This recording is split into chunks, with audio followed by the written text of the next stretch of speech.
Olá, senhores, vamos a mais uma aula de Física 3. Eu sou o professor Douglas e hoje eu vou falar sobre o capítulo 17, que são as fontes de campo magnético. Para a gente começar esse assunto, antes de tudo a gente precisa saber que todo campo magnético ele é gerado pelo movimento ordenado de cargas. Então, a base dessa aula é que eu vou falar sobre campo magnético gerado por corrente elétrica. Então, vamos supor que no primeiro caso nós temos um campo magnético num fio reto e longo. Para começar, senhores, se eu tenho aqui um fio reto e longo, né, eu coloquei aqui 3 pontinhos para dizer que ele é um fio muito longo. Reparem que as linhas de campo elas são linhas sempre circulares em torno do fio. Então, para que a gente tenha um campo magnético, reparem bem que eu vou dar orientação a essas linhas, né? No caso, a orientação das linhas aqui é no sentido anti-horário, certo? Então, nós temos aqui as linhas de campo magnético, né, no sentido anti-horário, né? Reparem bem que isso é importante demais para você nesse item, né? E outra coisa, o campo magnético ele é sempre tangente a essas linhas e sempre acompanha essas linhas devido à sua distância até o ponto central desse fio. Então, se eu chamar essa distância aqui, senhores, de R, né, até este ponto aqui da linha mais externa, né, o vetor campo magnético ele é sempre perpendicular a essa linha. Então, está aqui o campo magnético. Isso nesse ponto, ok? Já neste outro ponto aqui, que é o ponto diagonalmente oposto, nós vamos ter o campo magnético aqui, ó, também formando o ângulo de 90 graus, senhores, com a linha que passa lá pelo centro do fio, né? Então aqui, ó, o ângulo é de 90 e aqui o ângulo também é de 90. E para calcular esse campo magnético? Bom, basicamente o campo magnético de um fio, meus amigos, depende diretamente da corrente elétrica. Lógico, quanto mais corrente elétrica, maior vai ser a intensidade do campo magnético, né? E depende da distância. Como é uma circunferência, depende do comprimento dessa circunferência, ou seja, 2πr, dependendo da distância do ponto até o centro da onde se encontra o fio. Bom, como eu digo que é proporcional, então nós vamos ter uma constante chamada μ, tá? Essa constante μ, ela se chama permeabilidade magnética. Permeabilidade magnética. E essa constante, lógico, assim como a constante elétrica, né? Eletrostática no vácuo, assim como outras constantes na física, logicamente depende do meio aonde a gente está trabalhando, né? Nesse caso, se o meio for o vácuo, essa constante ela terá um valor especial. Ela vai valer μ0 e ela vale 4π 10 a menos 7 Tesla metro por ampere. Lembrando, senhores, que Tesla é a unidade de campo magnético. Então, quando a gente mede esse campo magnético, amigos, é medido em Tesla em homenagem ao cientista Nikola Tesla, né? Então, a unidade de medida no SI, então vou até escrever aqui no SI, a unidade de B, que é a unidade de campo magnético, é o que nós chamamos de Tesla, ok? Então, unidade do Sistema Internacional, Tesla.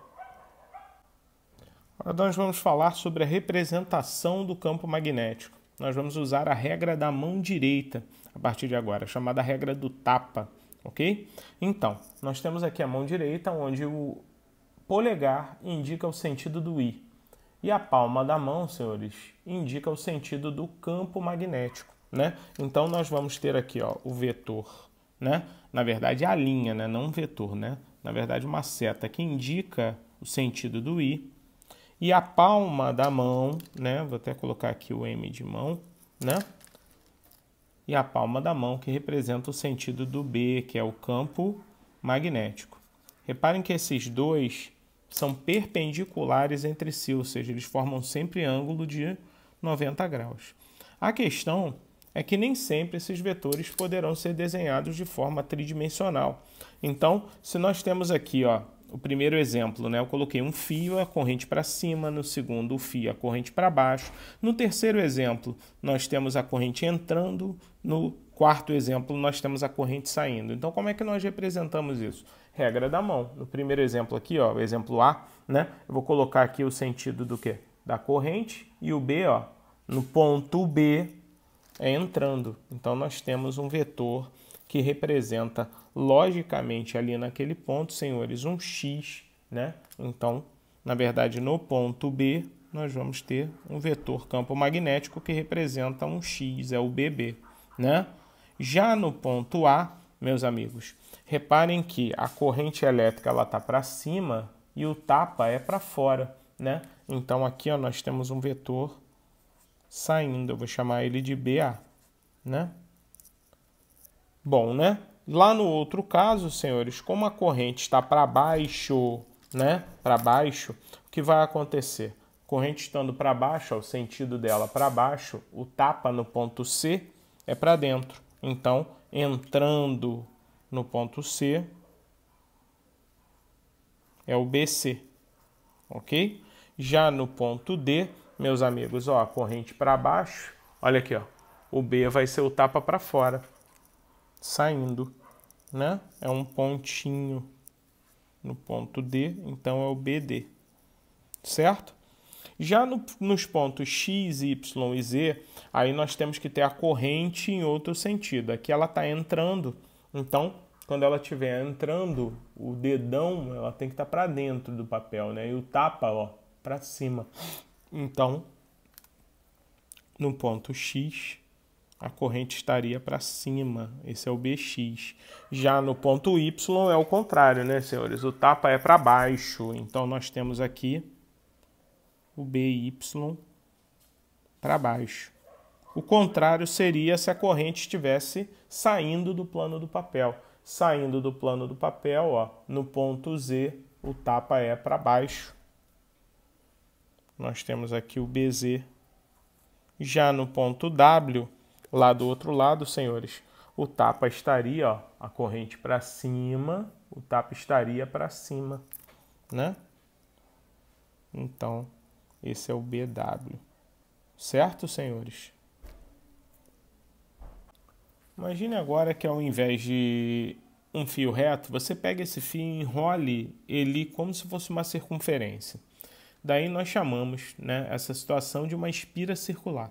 Então imagine que você tem uma espira circular, né, onde você tem a corrente elétrica entrando num dos polos, lógico, né, do fio, e saindo nesse outro polo. É lógico que a corrente elétrica, senhores, ela vai circular em torno da espira.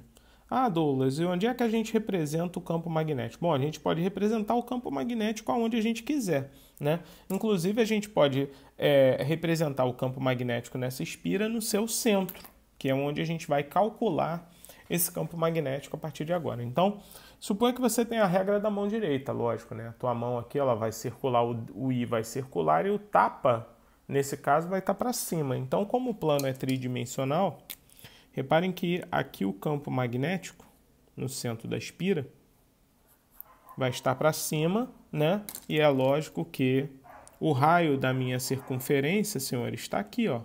É o ponto central aqui, né? Que eu vou chamar de O, e aqui é o raio. Repare que entre o raio e o campo magnético, o ângulo é de 90 graus, né? Perpendicular, tá? E como é que a gente calcula esse campo no centro da espira? Se calcula assim, ó, o campo magnético da espira circular é calculado como μ vezes I sobre 2R, ok, senhores? Porque aqui é em torno da questão do diâmetro, é todo como se fosse todo o campo magnético concentrado no centro da nossa espira circular, ok? Então, μI sobre 2R, diferente do campo magnético do fio. Tá? Ok. Vamos falar agora os exemplos mais clássicos, né? Suponha que a corrente elétrica ela circule no sentido, primeiramente no sentido anti-horário, ou seja, entrando aqui nesse polo, né?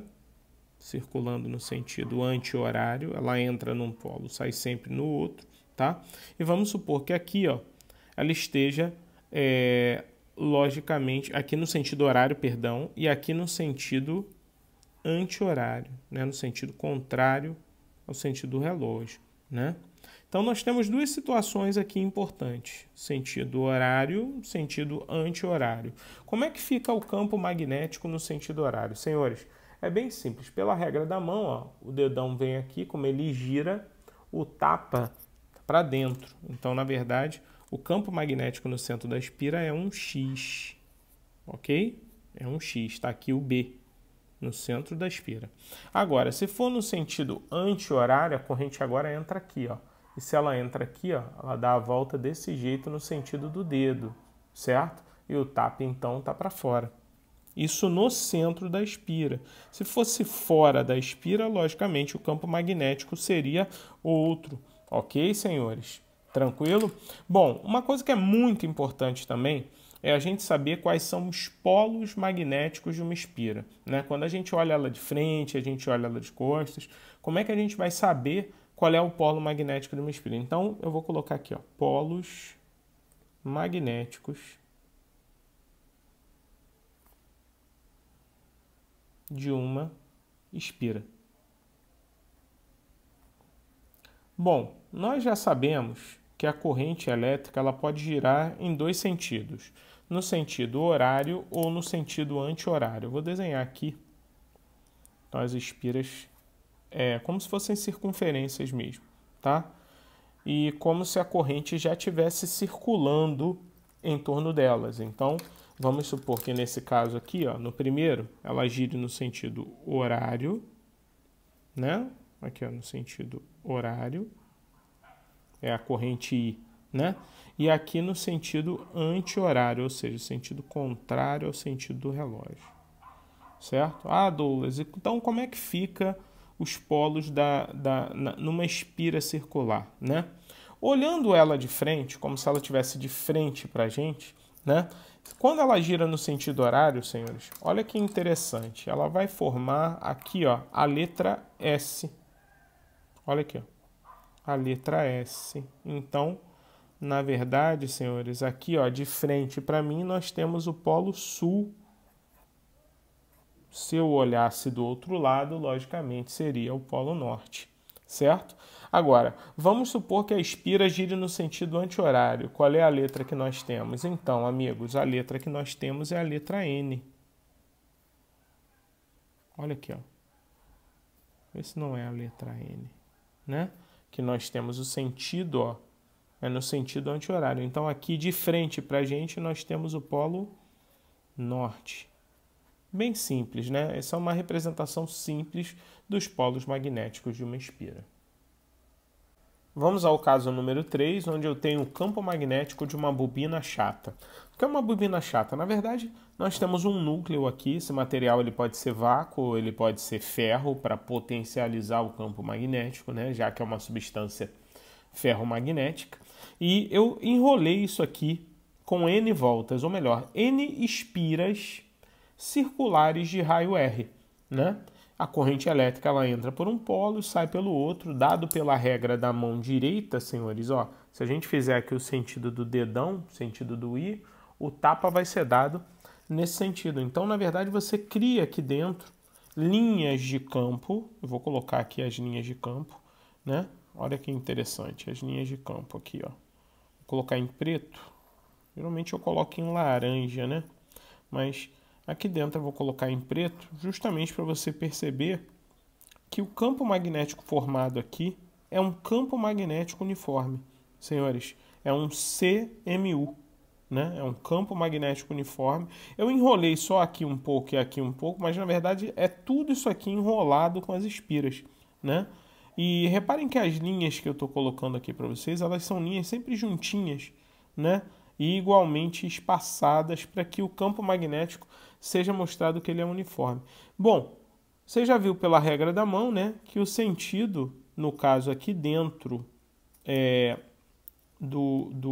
da minha bobina chata, senhores, é da direita para a esquerda, certo? Então, as linhas de campo, elas fazem isso aqui, ó. Elas saem, né, desse polo, né, do polo da esquerda. Olha aqui, ó. Reparem que elas estão saindo desse polo, né, e elas fazem exatamente isso. Depois aqui, ó, elas saem desse polo, né?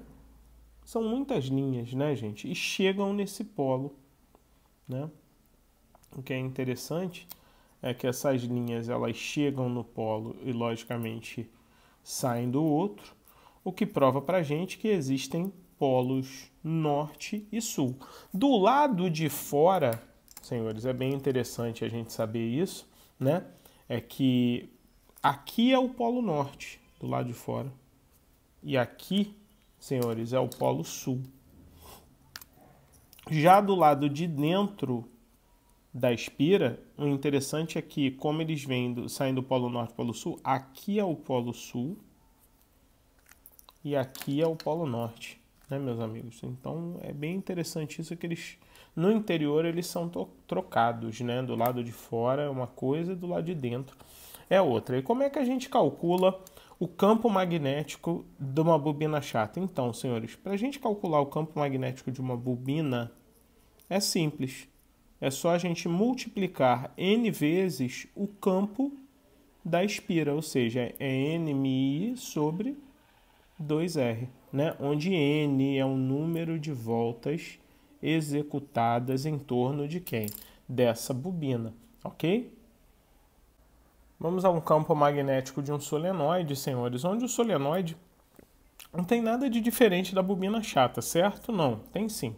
Na verdade, a forma de enrolar, ela é totalmente diferente, assim, você vai enrolar do jeito que der, né? Então, não há um espaçamento igual, não há um limite igual. O que nós vamos precisar é o seguinte, é do número de voltas, da corrente elétrica que entra num polo e, logicamente, sai no outro, né? E do comprimento da onde está o fio, né? Da onde o fio começa até onde ele termina, tá? Para determinar o campo desse solenoide. Então, senhores, para nós determinarmos as linhas de campo, repare que como o número de voltas não é especificamente, né, um fio junto do outro, as linhas de campo, elas são um pouco mais espaçadas, né? Você vai gerar um campo magnético uniforme aqui, mas as linhas, elas vão ser bem mais espaçadas, né? Pela regra da mão, pelo mesmo motivo, né? Você vai ter o sentido das linhas no interior aqui, o campo continua sendo uniforme, só com uma intensidade menor, né? Esse polo aqui, logicamente, do lado de fora é o polo que chega, então é chamado polo sul, né? E esse aqui é o polo que sai, então, logicamente, do lado de fora é o polo norte, né, meus amigos? Então, nós já sabemos que aqui é o polo norte externo, aqui, logicamente, é o polo norte interno, tá? E aqui, ó, é o polo sul externo, certo, amigos? Do lado de fora, né? E aqui é o polo sul interno, formador das linhas de campo que vão do norte para o sul e aqui sai do norte e chegam no sul, ok?